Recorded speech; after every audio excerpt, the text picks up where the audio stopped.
3 years ago, I'm 21 years old, and I've just about had it up to here with this job that I've been working. I was working at Starbucks, and I actually liked it when I first started, but this time it was completely different from when I started working there.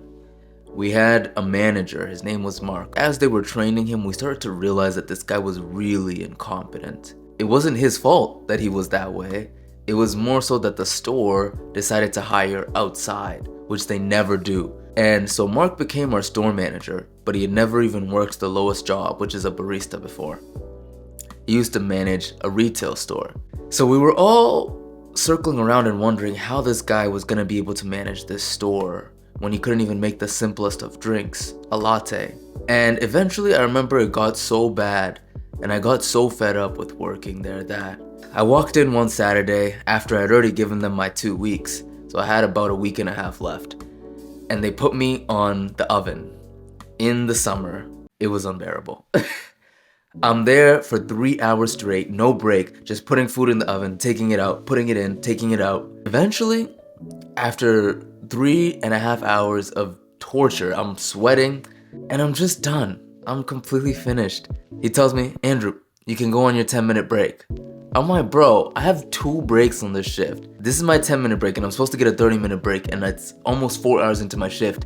And because of this level of incompetence, we haven't even ran any of the breaks yet. So now I'm starting to get pissed off. As soon as he says you can go on your break, I'm like, alright, bet. So I go into the back room. As I'm there, I'm like, dude, I'm done. So I take all of my stuff, I just head outside. And while I'm outside, I'm just sitting on the park benches. I'm supposed to be on a 10-minute break, 15 minutes pass, 20 minutes pass. I start getting a text from one of the other managers, not Mark. He's like, hey Andrew, where are you? What's going on? I didn't respond. I just left it as it was because I knew deep down inside that I could do better than this. And it's not that that's a bad job, because every job, there's no labor that's wasted. Hard work is always rewarded, but for me, where I was in my life, I wasn't about to deal with that BS. So the truth is, in order to be able to move up in life and to ascend into different levels, you have to be willing to let something go so that something better can come in. And this goes for so many things. I use the example of a job because a lot of people feel trapped where they work, and I felt that before. But after I left that job, I was actually able to attract a job that I really liked. And if I had stayed there, the chances of me leaving when I was complacent and I was getting a paycheck every week, they were super low. And so when the emotions were high and the tension was high, I took action. And that's what allowed me to create the next job that I got, which put me into a better place, which created a better job for me after that. It really comes down to 3 things that people hold on to. So I'll get into that in a second. But if you're still holding on to something, what's there for you that you need? I think we get in our head a lot of times, and it's in our own nature as people to not want to let things go, even though deep down inside we know that we should. So those 3 things, it comes down to people, places, and things. People is probably the biggest one. I've had situations where I didn't know whether or not I should be connecting with this person.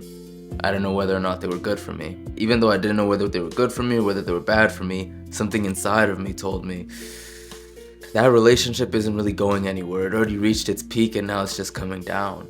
So if you have that person, you know that saying, if you love someone, you should let them go? Like, it's not just romantic relationships, it's also those friendships where you guys just aren't going in the same direction anymore. You're going here and they're going there. I remember the first time I ever lost a friend, I was so shocked by how final it was. I was in 7th grade and I had a best friend that I'd had from 4th grade up until that point. And then I go into 8th grade and my parents tell me that we're changing schools. So I'm like, bro, all my friends are here. How am I supposed to leave where I am right now and go somewhere new? And I remember after the first month of school, it was September, my parents said we're leaving at the end of that month. So October came, first week of October, and I'm in a new school, and my best friend, like this, we just stopped talking. He just moved on. That kind of showed me how finite relationships can be. But at the same time, if I had held on to that relationship that I had with him, who knows, maybe I wouldn't have created the space for new ones to develop. And that's a different story because that was actually a good relationship. A lot of people are holding on to toxic ones. If you're holding on to the toxic one, you're holding on to the feeling. That's what you're really holding on to. It's that feeling bad that you're addicted to. And so you gotta let go of the feeling. It's not just the people, the places, and the things, it's like the feelings too. I've been reading this book, and it's been abundantly clear to me that we can become addicted to misery.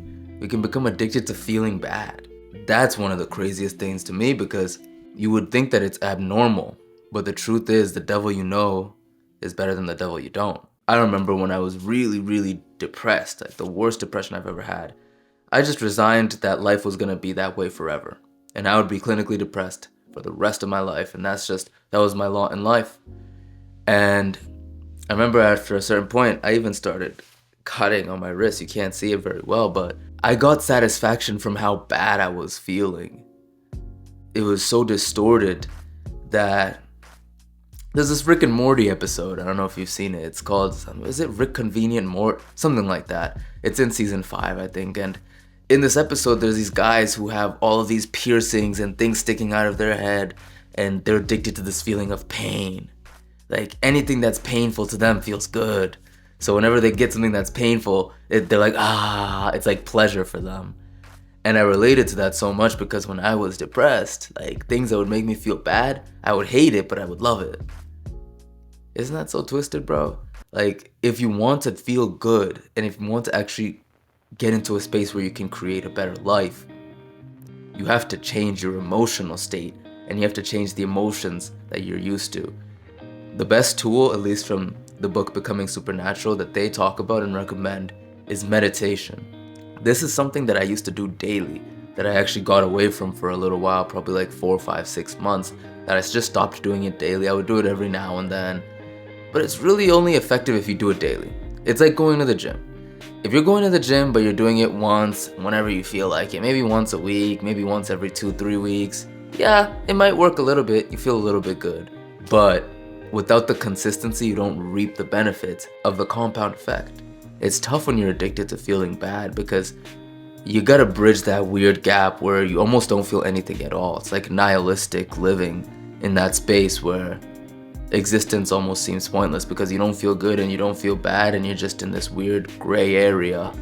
But from my previous experience, I know that there is the other side. And no matter how dark it is in that tunnel, there's always a light at the end. It's weird too, being addicted to places that we go to. But if you think about it, everybody has 24 hours in a day, 168 hours in a week.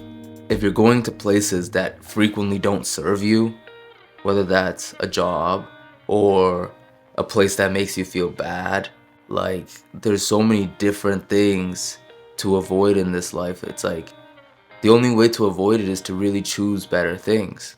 And that's why I say that in order for something new to come in, you have to let go of the old things, because you can't keep doing the bad things and hope that the good things come in too. It's like you're not creating enough space for the good to come in, are you?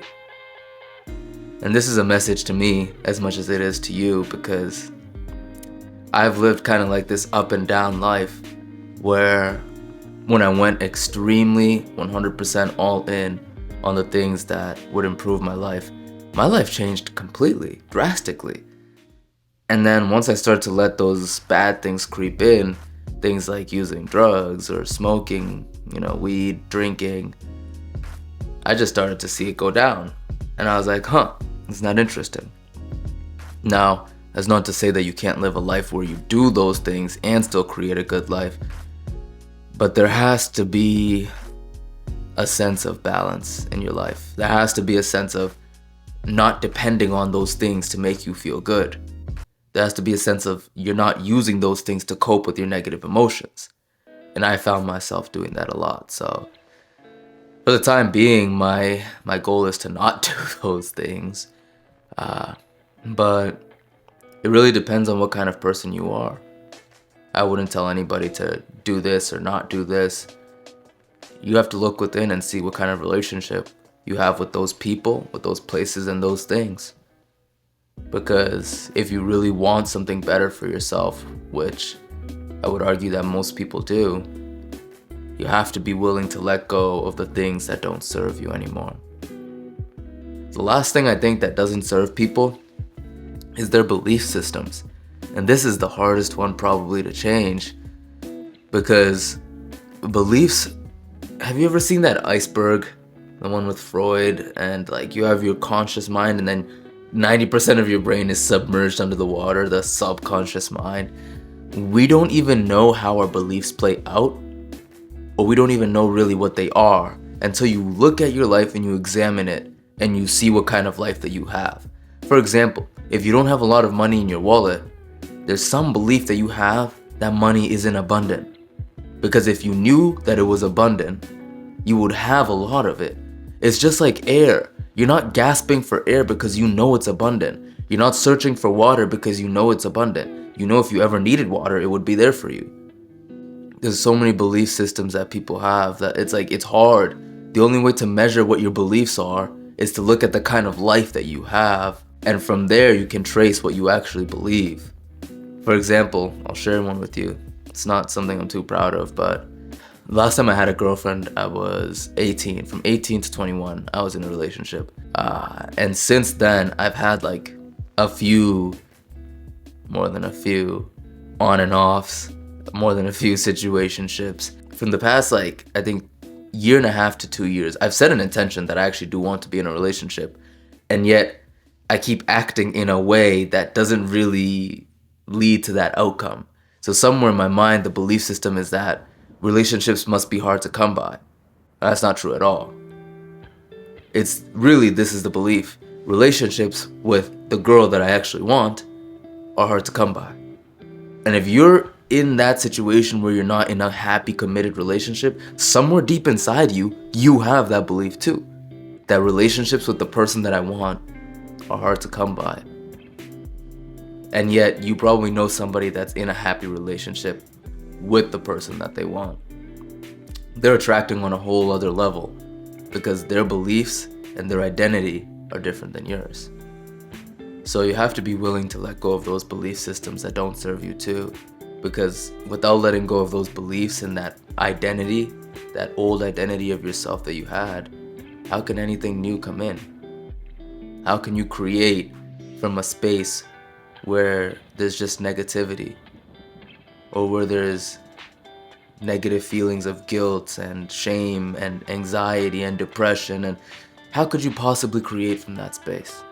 I know I couldn't when I was there. So when are you gonna let it go?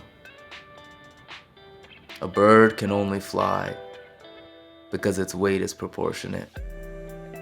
They don't fly because they have wings. Turkeys have wings and they don't fly. Penguins have wings and they stay on the ground. If you want to be able to go up and ascend in life, the only way is to let go. I don't wish it was easier. Wish you were better. Peace.